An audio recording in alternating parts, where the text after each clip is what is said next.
زمان ہے، انکم فی زمان ہدنہ وَإِنَّ السَّيْرَ بِكُمْ لَسَرِيعٌ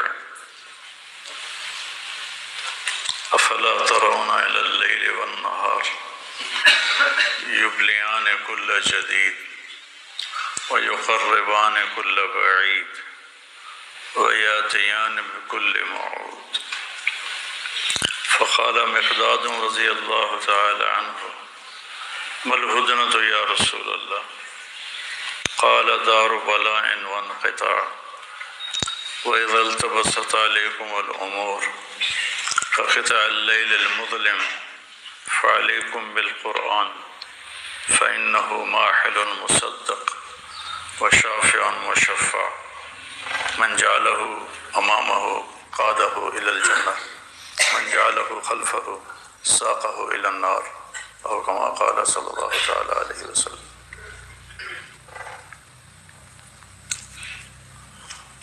جناب رسول اللہ صلی اللہ علیہ وسلم نے فرمایا تم ہدنہ کے دور میں ہو، ایک لفظ استعمال کیا جس کو صحابہ بھی نہیں سمجھے، تم ہدنہ کے دور میں ہو، ہا دال نون ہا،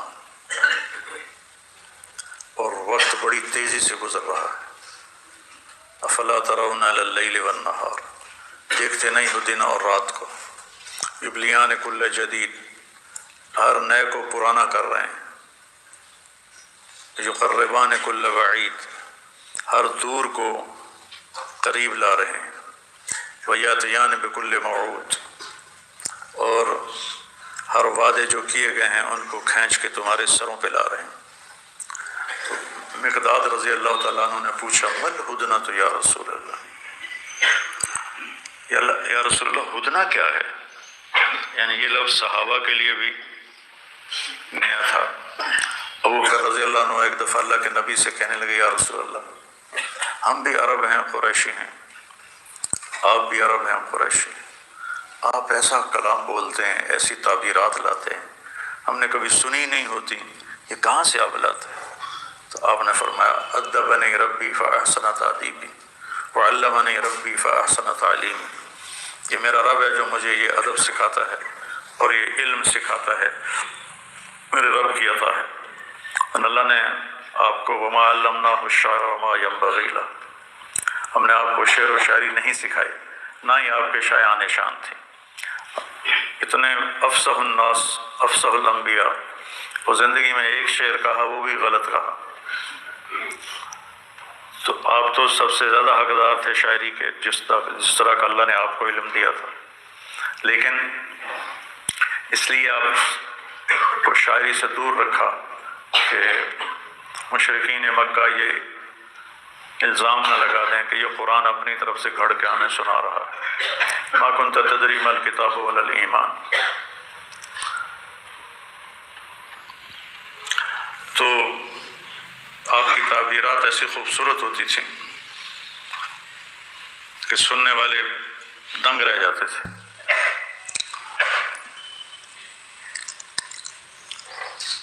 تو مقداد کہنے لگے ہدنہ کیا ہے یا رسول اللہ، ہدنہ کیا ہے؟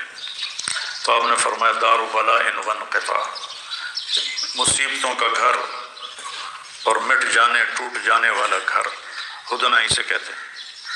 پھر فرمایا جب تم پر فتنے ٹوٹ پڑیں اندھیری رات کی طرح، فقطع اللیل المظلم، اندھیروں پر اندھیرا، او کظلمات فی بحر لجی یغشاہ موج من فوقہ موج من فوقہ سحاب اذا اخرج یدہ لم یکد یراہا، اندھیروں پہ اندھیرے جمع ہوتے جائیں جب تم پر، تو ان اندھیروں میں تمہیں راستہ نہیں ملے گا۔ تو میں تمہیں نصیحت کرتا ہوں ایک بات کی کہ علیکم بالقرآن، تم اس قرآن کو مضبوطی سے تھام لینا، چونکہ یہ جس کے بارے میں سفارش کرتا ہے اس کی سفارش قبول کی جاتی ہے، جس کے بارے میں جھگڑا کرتا ہے اس کا جھگڑا قبول کیا جاتا ہے، جو اسے اپنے سامنے رکھے گا، اس کی تعلیمات کو اپنے سامنے رکھے گا، اس کے مطابق اپنی زندگی کو ڈھالے گا، یہ اسے جنت میں پہنچائے گا، اور جو اسے اپنے پیچھے پھینک دے گا اور اس کی تعلیمات کو بھلا دے گا تو اسے دھکا دے کے یہ جہنم میں گرائے گا۔ تو میرے عزیزو، میں آپ طلبہ کو ہمیشہ اس بات پہ زور دیتا ہوں کہ قرآن کے ساتھ جی لگا. یہ مجھ سے کیا کہتا ہے، کس انداز میں کہتا ہے؟ اس کو اللہ سے مانگ کر قرآن کے موتی ڈھونڈو، نکالو. اب اللہ تعالیٰ اس کے سورہ یوسف کے بارے میں فرما رہا ہے کہ ہم آپ کو احسن القصص سنائیں. سارا قرآن احسن ہے. اللہ نزل احسن الحدیث، سارا قرآن احسن ہے. اس میں پھر اللہ کہے نقص علیک احسن القصص، سارا قرآن احسن ہے. اس احسن کا بھی جو احسن ہے وہ ہم آپ کو سناتے ہیں. تو پھر سورہ یوسف علیہ السلام کی یہ فضیلت ہے کہ ان کی کہانی ایک دفعہ آئی اور پوری صورت اسی کے اوپر اترتی چلی گئی. اور اللہ نے آپ کو نسباً بھی سب سے اعلیٰ بنایا کہ نبی ابن نبی ابن نبی ابن نبی، خود نبی، باپ نبی، دادا نبی، پردادا نبی. یوسف علیہ السلام نبی، یعقوب علیہ السلام نبی، اسحاق علیہ السلام نبی، اور ابراہیم علیہ السلام نبی. تو 4 پشتیں مسلسل نبوت چلے. یہ انسانی تاریخ میں صرف یوسف سے ابراہیم تک علیہ السلام تک یہ اللہ نے عزت اس خاندان کو بخشی. اور پھر آخری نبی بھی ابراہیم علیہ السلام کی نسل میں اللہ نے پیدا فرمایا. اسماعیل علیہ السلام سے ایک ہی نبی آئے جو سب پہ چھا گئے، اور بنو اسرائیل کے کچھ 4000 نبی آئے. ایسی ایک جگہ نظر سے گزرا تھا، کوئی پکی بات تو نہیں. یہ ہے سیمسنگ کا A34، یہ ہے سیمسنگ کا A54. پہلی بار دوستوں نائٹوگرافی آ گیا. تخمینی عدد ہے. تو یوسف علیہ السلام کی کہانی کو اللہ تعالیٰ احسن القصص سنا رہے ہیں. کیا فرما رہے ہیں کہ ایک تو ہمارے نبی پاک صلی اللہ تعالیٰ علیہ وسلم کے ساتھ بہت میل کھاتی. یوسف علیہ السلام کو، یوسف علیہ السلام اور موسیٰ علیہ السلام کے قصے میں 2 بڑی عجب چیزیں ہیں. موسیٰ علیہ السلام کے قصے میں ماں کا ذکر ہے، باپ کا کہیں کوئی ذکر کوئی نہیں. ہر جگہ ماں کا. وَأَصْبَحَ فُؤَادُ أُمِّ مُوسَىٰ فَارِغًا.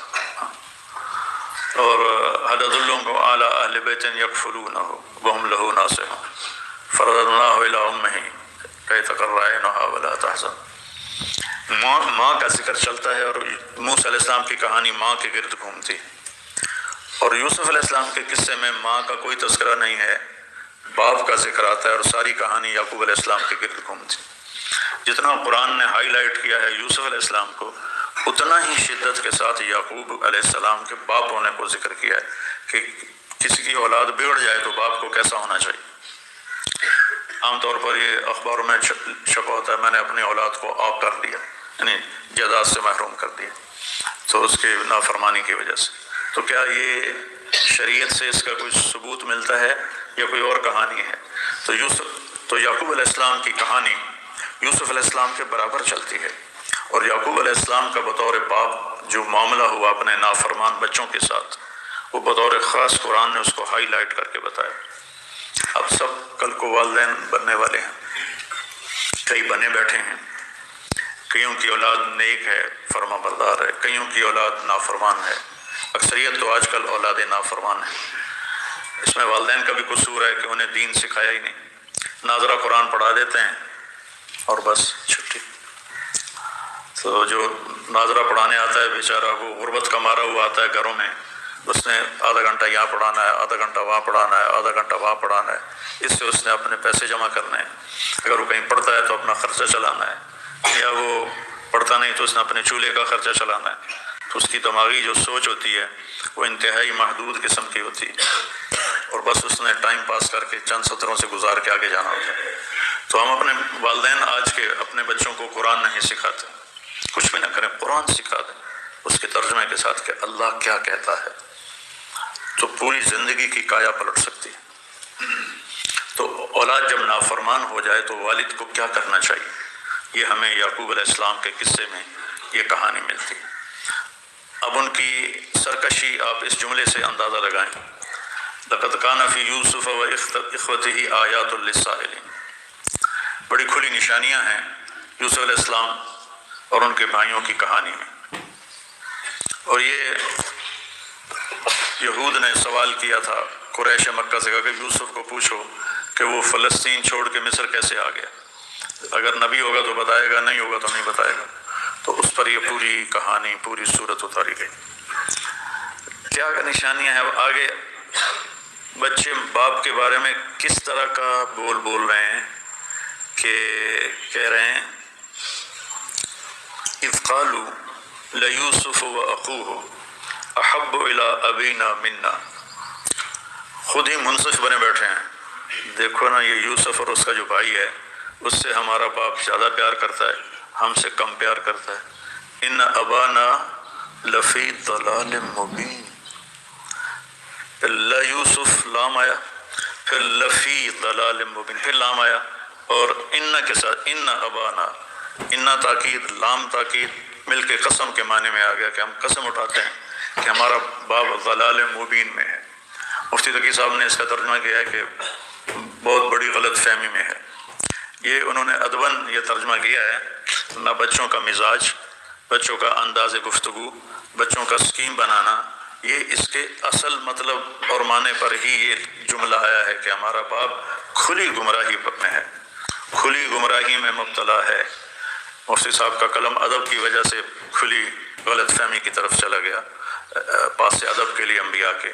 ورنہ بیٹوں کے ہاں یعقوب کے بارے میں ادب کوئی نہیں ہے. انہوں نے یہ لفظ اسی معنی میں بولا ہے جس میں قرآن دکھا رہا ہے لفی ضلال مبین. اتنی ان کے اپنے باپ سے دوری ہے. تو یہ دوری اس جملے سے نظر آتی ہے. اور 24 گھنٹے کے معاملات میں بھی وہ ایسا ہی کرتے ہوں گے جس سے یعقوب علیہ السلام کو دکھ پہنچتا ہوگا، کیونکہ زبان کا بول وہ دل کا ترجمان ہوتا ہے. جو دل میں جذبات و احساسات ہوتے ہیں وہی عام طور پر زبان پر آتے ہیں. تو یعقوب علیہ السلام کا والد ہونا اور 10 نافرمان بچوں کو برداشت کرنا، 10. اب وہ کیا اسکیم بنا رہے ہیں؟ حالانکہ ان کو پتہ ہے ہمارا باپ نبی، ہمارا دادا نبی، ہمارا پردادا نبی. اور پھر وہ کیا اسکیم بنا رہے ہیں کہ اقتلوا یوسف، ماری دو. انہیں پتہ نہیں کہ یعقوب کے آنکھوں کا تارا ہے. تو ان کو اگر اپنے باپ کی پرواہ ہوتی اور ان کا کوئی احساس ہوتا تو یہ جملہ تو نہ تھا اقتلوہ، مار دو اسے. اب تروہ ارضا یخل لکم وجہ ابیکم، یا کہیں دور دراز علاقے میں پھینک کے آ جاؤ. اطرحوہ، یہاں بھی ذلت کا لفظ، کسی چیز کو پھینکنے کو کہتے ہیں طرح. ابعثوہ ارسلوہ اذهبوا به اطرحوہ ارضا یخل لکم وجہ ابیکم. تمہارا باپ صرف تمہارے لیے ہو جائے اور پھر تم نیک پاک ہو جانا، توبہ کر کے نیک صالح بن جانا. پھر شیطان چکر دیتا ہے ابھی میں یہ گناہ کر لوں پھر توبہ کر لوں، پھر وہ توبہ کبھی نہیں آتی. وہ اسی لمحے قدم اٹھانا ہوتا ہے اور مضبوط ارادے کے ساتھ توبہ کرنی ہوتی ہے. کون کر لوں گا، ابھی یہ ہو گیا پھر بعد میں کر لوں گا، وہ بات کبھی نہیں آتی. اولاد کا اتنا بڑا فریب دینا اپنے باپ کو، مالا کلا تامنا. اچھا پھر ایک نے مہربانی کی، قال قائل لا تقتلوا یوسف والقوه فی غیابۃ الجب. جب کہتے ہیں اس کنویں کو جس کا پانی خشک ہو چکا ہو، جس میں پانی ہو اس کو بیر کہتے ہیں. اور جب ہوتا ہے وہ کنواں جس میں پانی خشک ہو چکا ہو. فلسطین کا علاقہ ہے نا، تو وہ پانی اتنا وافر نہیں. میں پھرا ہوں تو وہ پہاڑی علاقہ ہے، سارا پہاڑی علاقہ ہے. اللہ کی شان ہے، صرف وہ علاقہ آباد ہے اور اس میں زراعت ہے. پورے اردن کی خوراک وہاں سے جاتی ہے. جب جبریل علیہ السلام نے قوم لوط کی بستی کو یوں زور سے پھینکا تو اتنی زور سے گری کہ 300 میل دائیں بائیں زمین دھنس گئی. Share new lenses with your friends on Snapchat. زمین پہ پھینکو تو وہ زمین چاروں طرف سے نیچے بیٹھ جاتی. تو جبریل اٹھانے والے اور پوری قوم لوط کی بستی اس کو جو اٹھا کے پٹک کے مارا تو 300 میل تک زمین دھنس گئی. وہ جو زمین دھنسی اس میں سے پہاڑ اڑ گئے. تو وہ آج میں اس سارے میں سفر کیا ہے، وہ آج زراعت، یہ سندھی وہاں بے شمار گئے ہوئے ہیں اور وہ ہم زراعت کرتے ہیں، سبزیاں اگاتے ہیں، چاول اگاتے ہیں، گندم اگاتے ہیں. اور قریب کے ہر ملکوں کو وہ ماشاءاللہ ان کا بہت بڑا ذریعہ آمدن ہے وہاں کی زراعت. تو کہہ رہے ہیں کہ کسی ویران کنویں میں پھینک دیتے ہیں اور کوئی آئیں گے گزر راہگیر آئے گا کوئی ان کو لے جائے گا ہماری جان چھوٹ جائے گی. یہ اتنی بڑی اسکیم بنانا, یہ باپ کی دل سے قدر اٹھی ہوئی ہے تو بنا رہے ہیں. اس لیے لفی ضلال مبین کا ترجمہ غلط فہمی نہیں ہے. لفی ضلال مبین کا ترجمہ ضلال مبین ہی ہے, کھلی گمراہی. ان کے دل سے باپ کی عظمت نکلی ہوئی ہے. اور اب وہ سارے آ کے کس طرح اپنے باپ کو دھوکہ دیتے ہیں. مالک اللہ تعالیٰ جملہ کیسے بول رہا؟ بابا جی آپ یوسف کے بارے میں کیوں اتنے بدگمان ہوتے ہیں اور آپ ہم پر اعتبار کیوں نہیں کرتے؟ ہم تو اس کے بڑے خیر خواہ ہیں. اتنا بڑا فریب اگلے کی عظمت کے ساتھ دل میں عظمت کے ساتھ اتنا بڑا فریب کوئی کر سکتا ہے؟ وہ دلوں سے یعقوب علیہ السلام کی عظمت نکلی ہوئی تھی. وجہ کیا بنی؟ حسد. ایک روایت میں سنایا کرتا ہوں, حیات الحیوان میں ہے علامہ دمیری کی کتاب. شیطان خچر پہ سامان لے کے جا رہا تھا تو عیسیٰ علیہ السلام ملے تو کہنے لگے کدھر جا رہے ہو؟ کہا میں اپنا سودا بیچنے جا رہا ہوں. تو کہا اس خچر میں کیا ہے؟ کہا اس میں ظلم ہے. کہا یہ کون خریدے گا؟ کہا بادشاہ. پھر دوسرے خچر کی طرف اشارہ کیا, اس میں کیا ہے؟ کہا اس میں تکبر ہے. یہ کون خریدے گا؟ کہا یہ زمیندار خریدیں گے. پھر تیسرے خچر کی طرف اشارہ کیا, اس میں کیا ہے؟ کہا اس میں حسد ہے. کہا یہ کون خریدے گا؟ کہا یہ علماء خریدیں گے. اچھا اس میں کیا ہے؟ کہا اس میں مکر ہے, فریب ہے. کہا یہ کون خریدے گا؟ کہا یہ عورتیں خریدیں گی. تو سند اس کی پتہ نہیں کیا ہے لیکن مضمون اس کا 100% صحیح ہے. کہا اس میں کیا ہے؟ کہا اس میں دھوکے بازی ہے, خیانت ہے. کہا یہ کون خریدے گا؟ کہا یہ تاجر خریدیں گے. تاجروں میں خیانت, بادشاہوں میں ظلم, زمینداروں میں تکبر. میں خود زمیندار ہوں, مجھے پتا ہے کہ اس تکبر سے نکلنے کے لیے کتنے پاپڑ مجھے بیلنے پڑے. فطرت میں تکبر ہوتا ہے. یہ یوسف میاں ہوگا کوئی 3-4 سال کا, تو اس کے ہاتھ میں ایک ڈنکی تھی, تو وہ اس کو ہاتھ میں لیے نا میرے پاس آ گیا, کہنے لگا بابا ہمیں مری لے جاؤ. گرمیاں تھی. میں نے کہا میرے پاس تو پیسے کوئی نہیں, میں تو غریب آدمی ہوں, میں کیسے لے جاؤں مری؟ تو انہوں نے وہی ڈنکی نہ اٹھا کے ایسے ماری زور سے, میرے یہاں لگی, خون نکلا ہے. کہنے لگا غریب کیوں کہا ہے؟ ہم کوئی غریب ہیں؟ یہ 4 سال کے بچے کا تکبر ہے. غریب کیوں کہا ہے؟ ہم کوئی غریب ہیں؟ تو زمینداروں میں تکبر, تاجروں میں دھوکہ, فریب, دھوکے بازی, قسمیں اٹھا کے دھوکہ دے رہے ہوتے ہیں. بادشاہوں میں ظلم ہے, عورتوں میں مکر ہے, علماء میں حسد ہے. تو تم سب چونکہ علماء کی قطار میں آتے ہو, اگر تم 6 جماعتیں پاس ہو تو لیکن تمہیں کہا جائے گا مولوی, تو تمہیں یہ حسد کا ٹیکہ شیطان لگائے گا. میں اللہ کا اتنا شکر ادا کرتا ہوں کہ اللہ نے نا مجھے اس امتحان میں ڈالا نہیں. میں محسود بن گیا تو حسد کا موقع نہیں ملا, ورنہ شاید میں بھی حسد کرتا. یہ علماء کی کمزوری ہے, اپنے آگے کسی کو بڑھتا ہوا دیکھ نہیں سکتے. کھلی بات بتا رہا ہوں, اپنے آگے کسی کو بڑھتا ہوا دیکھ نہیں سکتے. اور یہی ہمارے علمی حلقوں کے زوال کا سبب ہے. ساری مغربی قومیں استعداد دیکھتی ہیں, صلاحیت دیکھتی ہیں, پھر چاہے وہ دیکھو انگلینڈ کا وزیر اعظم ہندو بنا دیا انہوں نے, اور اسکاٹ لینڈ کا وزیر اعظم میاں چنو, میری تحصیل ہے, اس کا ایک لڑکا بنا دیا. کہ انہوں نے یہی نہیں دیکھا کہ یہ میاں چنو کا ہے, یہ پاکستانی ہے, یہ تو گورا نہیں ہے, یہ تو کالی نسل ہے, ہمیں اس کی حکومت قبول نہیں ہے. تو انہوں نے دیکھا یہ ہم سے زیادہ استعداد والا ہے, اس کو وزیر اعظم بنا دیا اسکاٹ لینڈ کا, اور ادھر ہندو کو وزیر اعظم بنا دیا انگلستان کا. یہ وجہ ہے ان کے ترقی کرنے کی اور ان کے آگے بڑھنے کی کہ وہ استعداد والے کو آگے بڑھاتے ہیں. اور ہمارے ماحول میں اگر کسی میں کوئی استعداد ہے تو یہ اتنی اٹنگا کھچو کہ پیچھے وہ توبہ کرے, بھائی بخشو بھی بلی چوہا نہ ڈورا ہی بھلا.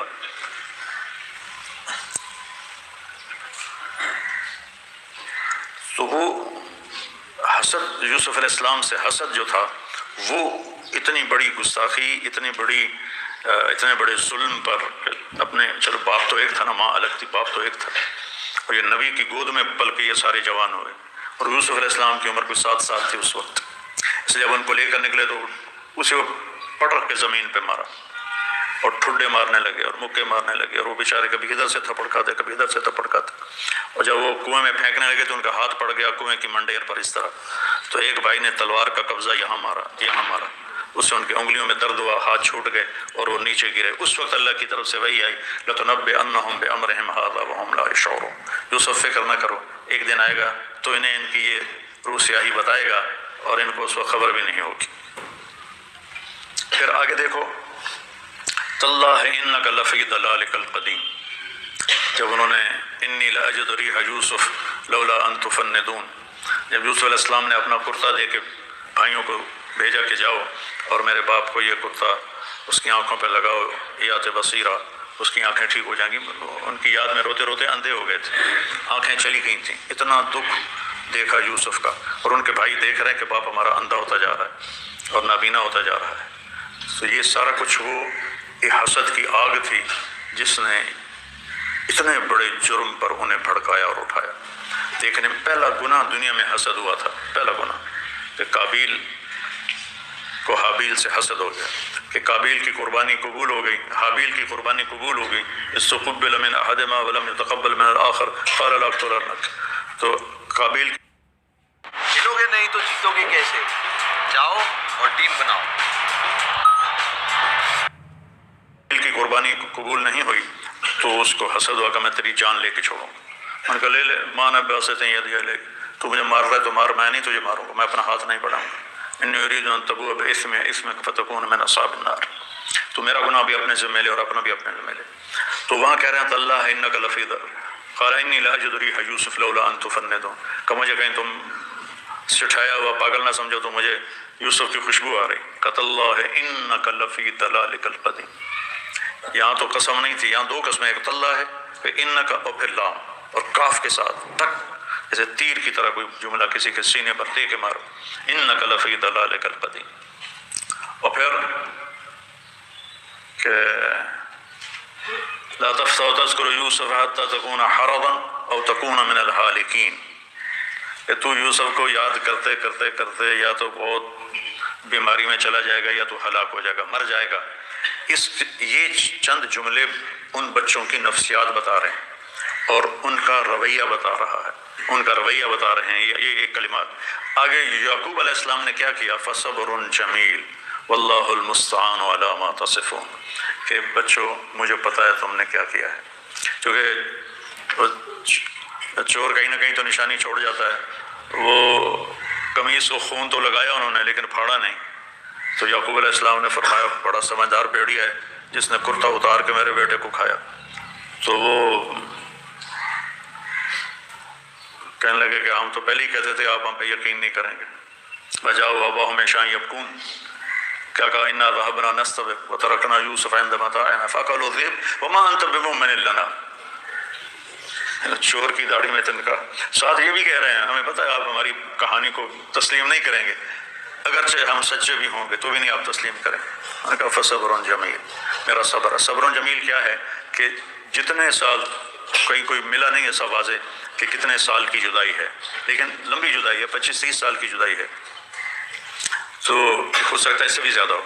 اس پوری جدائی میں یعقوب علیہ السلام کی زبان سے ایک لفظ بچوں کی ڈانٹ ٹپٹ کا نہیں نکلا، اور دن رات دیکھ رہے ہیں کہ یہ میرے بچے کو کھا گئے، کوئی نشان ہی کوئی نہیں نا، میں چلو ادھر ہے وہاں ہے یہاں ہے، ان کو گھر میں رکھا ہوا ہے، ان کے ساتھ اٹھتے بیٹھتے ہیں، کھاتے پیتے ہیں۔ یہ والدین کے لیے بہت بڑا سبق ہے، اگر اولاد نافرمان ہو جائے تو اس کا علاج ڈنڈا نہیں ہے، مار پٹائی نہیں ہے، اس کا علاج شفقت اور محبت ہے۔ ہمارے جو دیندار طبقے ہیں وہ بچوں کو عالم بنانے کا شوق ہوتا ہے، انہیں عالم بنے حافظ بنے، عالم بنے حافظ بنے، آگے بچے کا شوق نہیں ہوتا، پھر خود بھی مارتے ہیں اور مدرسے والے بھی اچھا چھیل کے رکھتے ہیں، تو اس کے اندر ایک بغاوت پیدا ہو جاتی ہے اور دینی طبقوں سے باغی ہو جاتا ہے وہ۔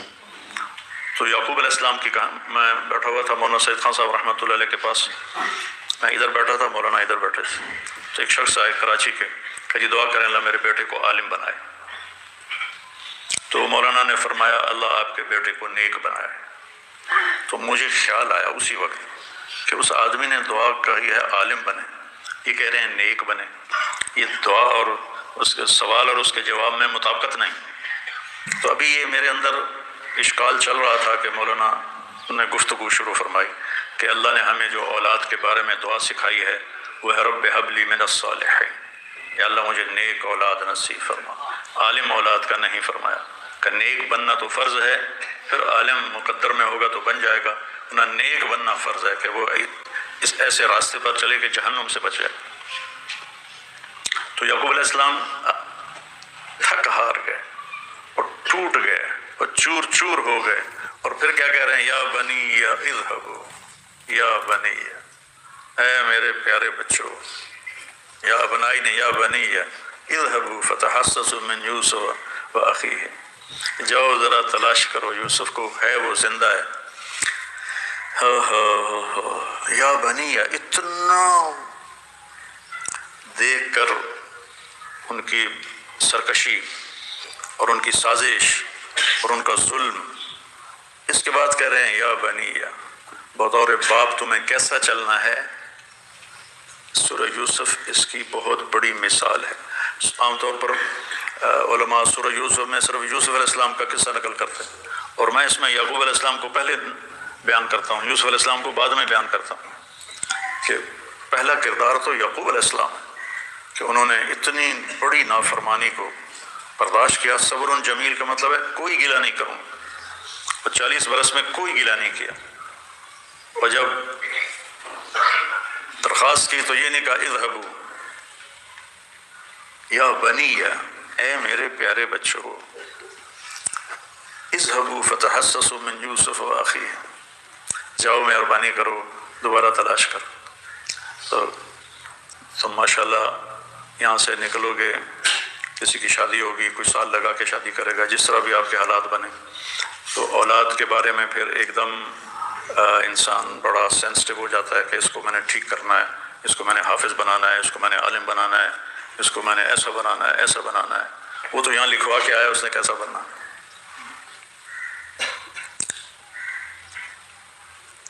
میرا باپ مجھ سے کہنے لگا تیرے تو چھج پیسے آندہ ویٹ ہے. چھج سمجھتے ہو؟ چھج چھج ہوتا ہے کہ کانوں کا بنا ہوا ہوتا ہے، اس میں وہ گندم کے دانوں کو صاف کرتے ہیں چاول کے.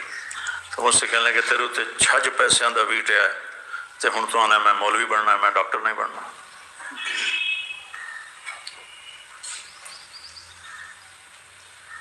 تو میرے عزیزو، آپ نے کل کو باپ بننا ہے تو میری بیٹا کھانا بن رہا ہے ممی جی. ان سب میں میو ڈالو گی؟ یہ آج کل کی کوکنگ. یہ باتیں یاد رکھو، اپنے آپ کو انتہائی نرمی کے ساتھ. دیکھو 7 سال تک میرا نبی کہتا ہے کہ نماز بھی نہ کرو، وہ یہاں مائیں 3 سال تک تو سینے سے لگا رہی ہیں، چمٹا رہے ہیں. جو ہی سکول کا منہ ہوتا ہے اور وہ رونا شروع کرتا ہے میں نے نہیں جانا، تو اس کی پٹائی شروع ہو جاتی ہے. باپ بھی پٹائی کرتا ہے، ماں بھی پٹائی کرتی ہے. تو ایسے بچہ بھونچکا رہ جاتا ہے اور وہ پریشان ہو جاتا ہے کہ کل تک تو میں آنکھوں کا تارا تھا، اب یہ باپ سے بھی مار پڑ رہی، ماں سے بھی مار پڑ رہی.